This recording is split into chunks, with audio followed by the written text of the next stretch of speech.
Salut les amis, Sagerus. Aujourd'hui on se retrouve pour un site web que j'ai vu sur Twitter qui nous permet de voir l'échelle de l'univers. Comme j'adore astronomie, je vais vous faire part de ce site. Donc on va découvrir ça ensemble. Deimos.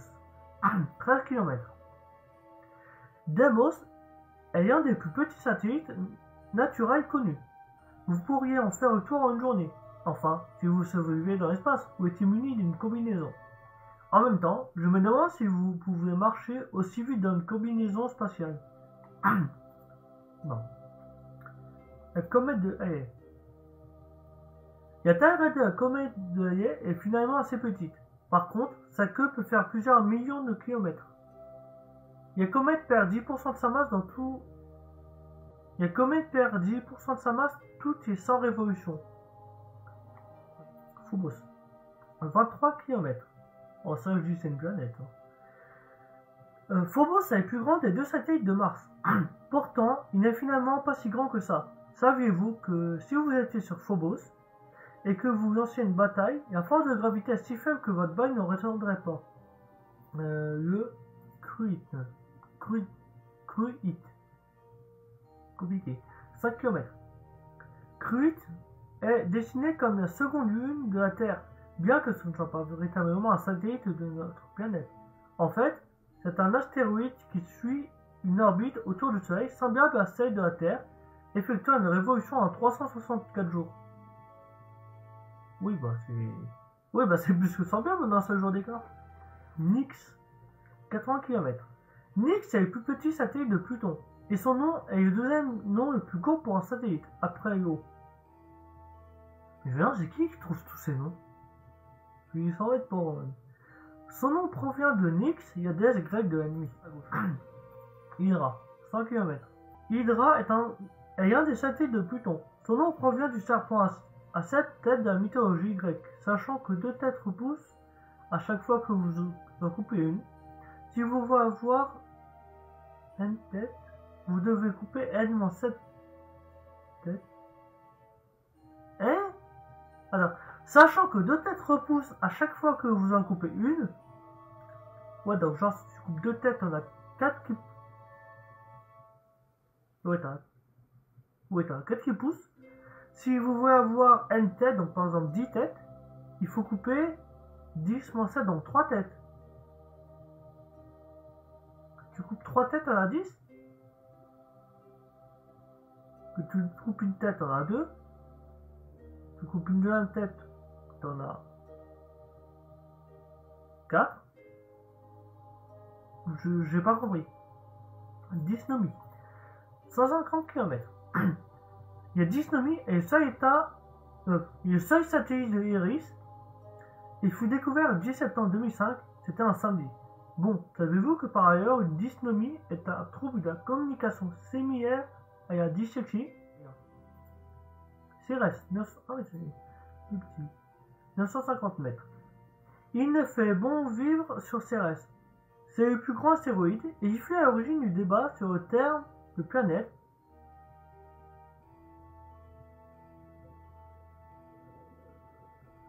Alors. Ah oui, d'accord, c'est qu'à un moment c'était considéré comme une planète, mais pas toujours. D'accord. 1200 km. Charon. Charon est le plus grand satellite de Pluton. Charon et Pluton ont à peu près la même taille. On peut considérer qu'ils forment une planète double. Savez-vous que c'est toujours la même face de Charon que l'on voit depuis Pluton et vice versa? Ah bon?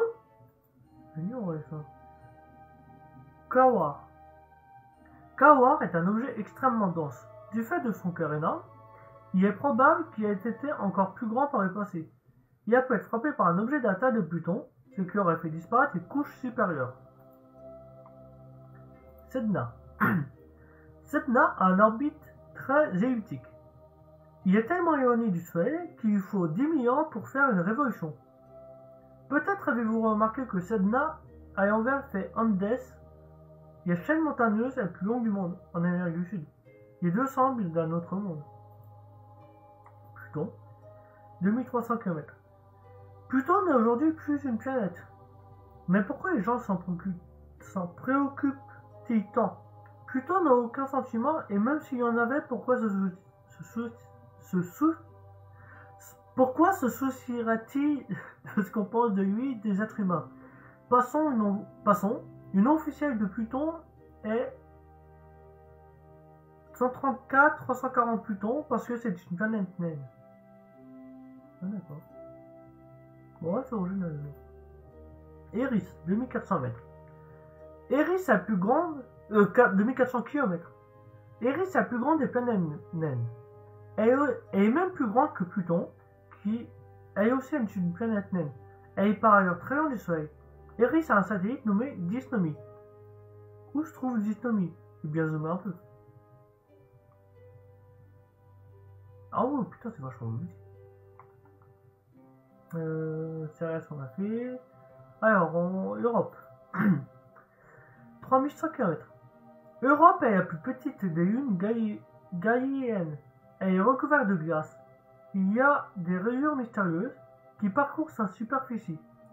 On suppose que de l'eau puisse reposer sur la couche de glace. Il se pourrait même qu'il y ait de la vie. L'eau. L'eau a beaucoup de volcans, le plus grand nombre dans le système solaire. Ces éruptions rejettent du dioxyde de soufre gelé jusqu'à 500 km dans l'espace. Le paysage du haut. Ah, ça, c'est pareil. Le paysage du haut change en permanence.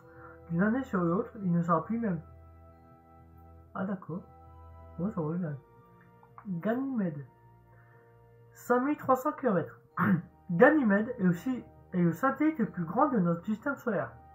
Il est en orbite autour de Jupiter et fut découvert par Galilée, ce qui en fait une lune galiléenne. Attention, Ganymède ne doit pas être confondu avec 1036 Ganymède, un astéroïde. Ah, en fait, un astéroïde, une planète qui a le même nom. Bah, satellite, d'accord.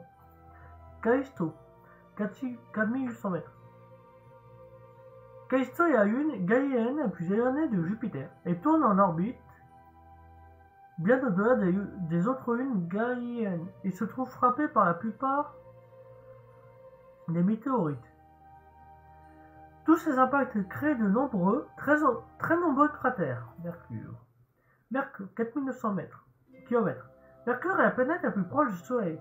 Elle n'a pas d'atmosphère. La journée, les températures atteignent 400 degrés Celsius, mais la nuit, elle chute à moins 180. Une année chez Mercure équivaut à 80 jours terrestres. Titan. 5200 km.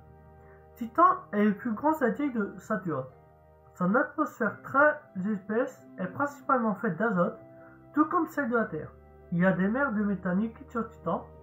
Il fait environ moins 180 degrés. Il y a même un continent appelé les Xanadu. La Lune. La Lune est l'objet le plus brillant dans le ciel nocturne. Son orbite autour de la Terre prend 27 jours, 7 heures et 43 minutes. Parfois, j'imagine plusieurs lunes éparpillées dans la nuit. Ce serait extraordinaire. Vénus. 12 000 km. Il fut une époque où Vénus et la Terre étaient considérées comme des sœurs. C'est absolument faux. La surface de Vénus dépasse les 450 degrés car son atmosphère, composée principalement de dioxyde de carbone, retient la chaleur du Soleil. Mars. 6800 km. Mars est connue comme la planète rouge. Elle est rouge car elle est recouverte de rouille. Les scientifiques pensent que l'eau et la vie ont un jour existé sur Mars. Quoi qu'il en soit, la vie sur Mars ne ressemble pas aux petits hommes verts. C'est pas les Martiens, c'est pas ce qu'on voit dans Mars Attack, pas du tout.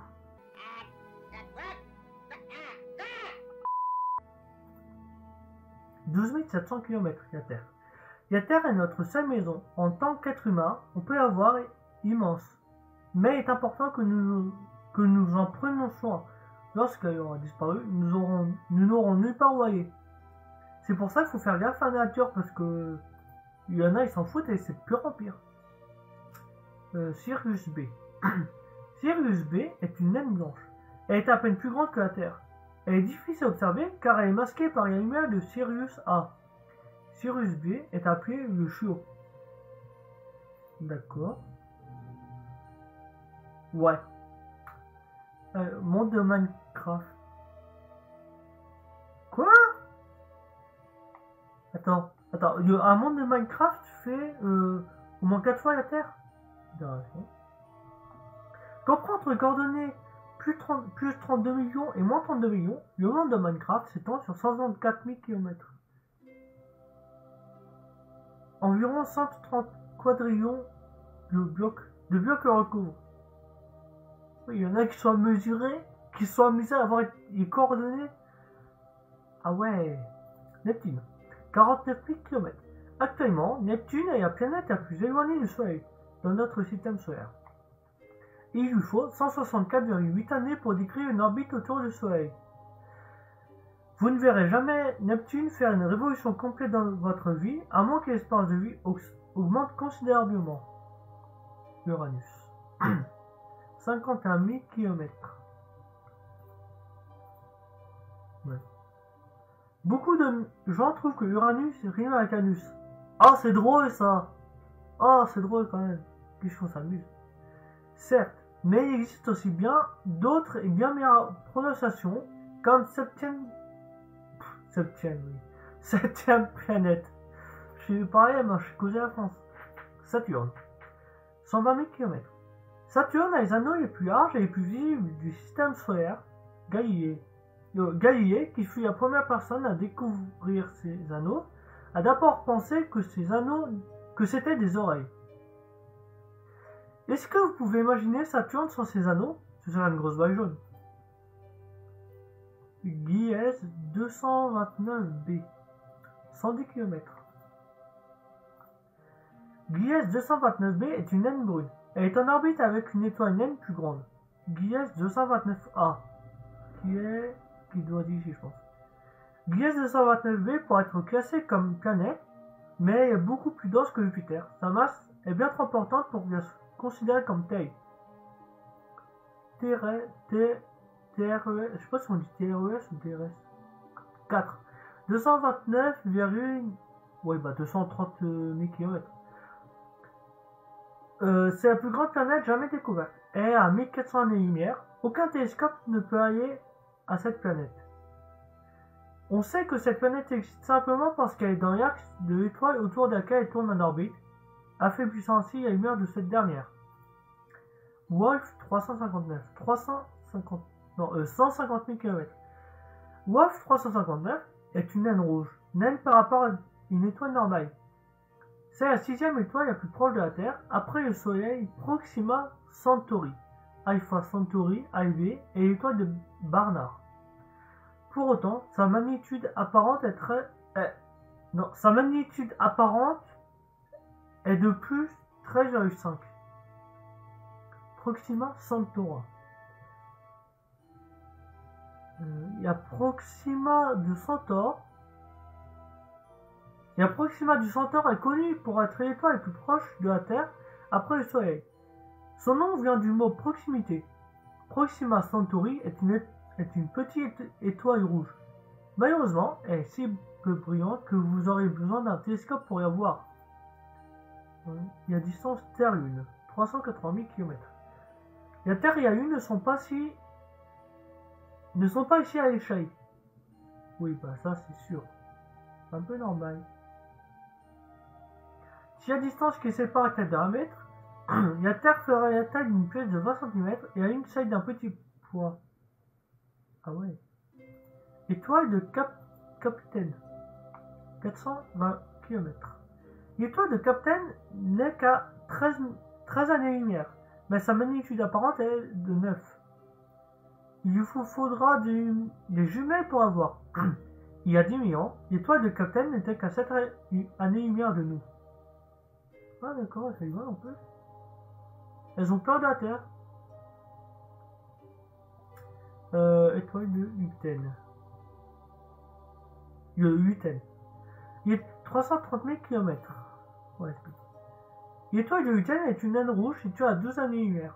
Elle est si proche de Procyon, ou Procyon, je sais pas, que Procyon nous apparaît 10 fois plus brillante comparée à elle que Sirius y est vraiment. J'ai pas compris cette phrase. Alors, Gliese 229a.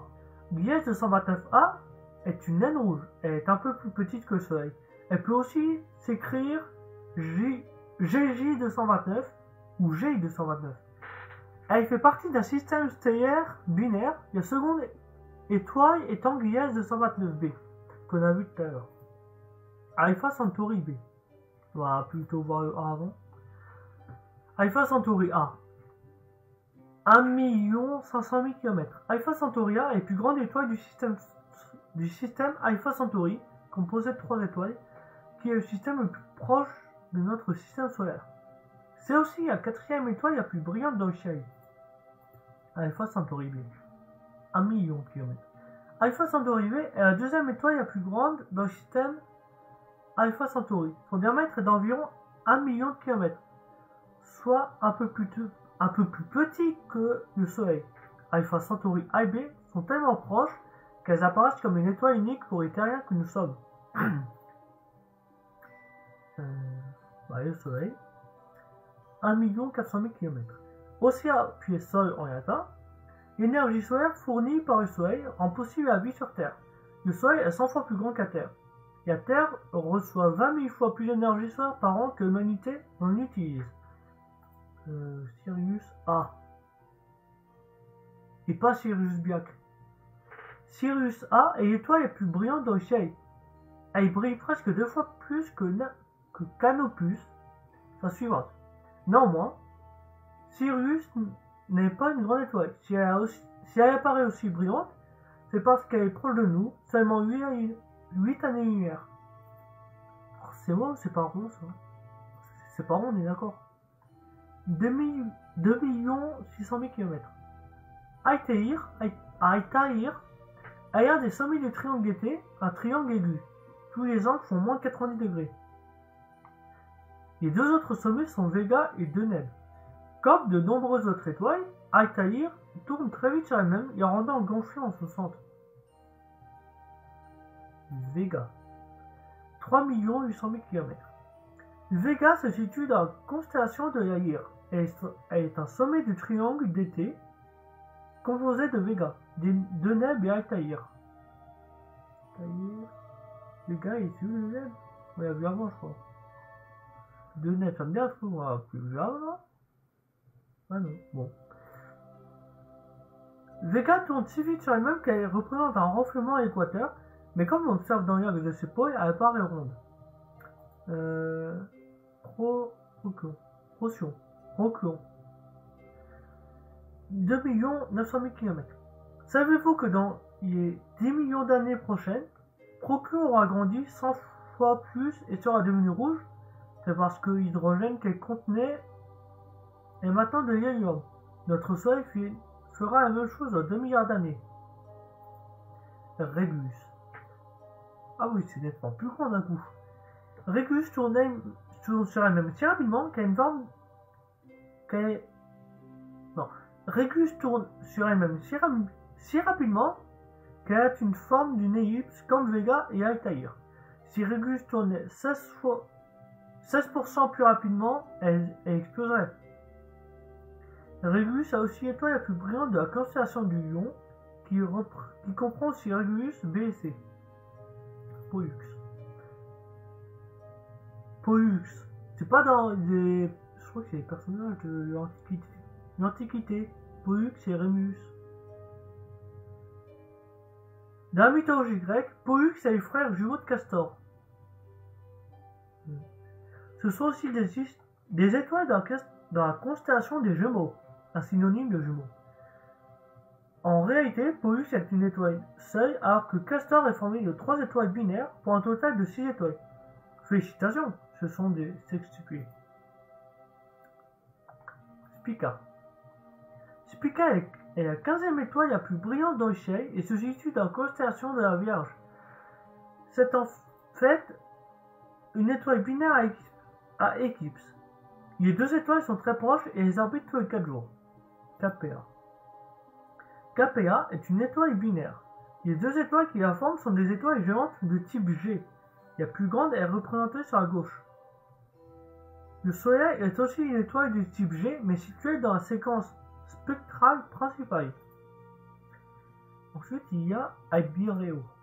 Hyperion est faite de 3 étoiles. Nous avons représenté ici la plus grande. 2 d'entre elles sont très proches et forment un point jaune. La troisième, plus loin, est bleue. L'étoile bleue et les 2 autres, jaunes, sont sillonnés qu'il faut 5 000 ans pour faire une révolution. Mais c'est quoi une révolution en fait?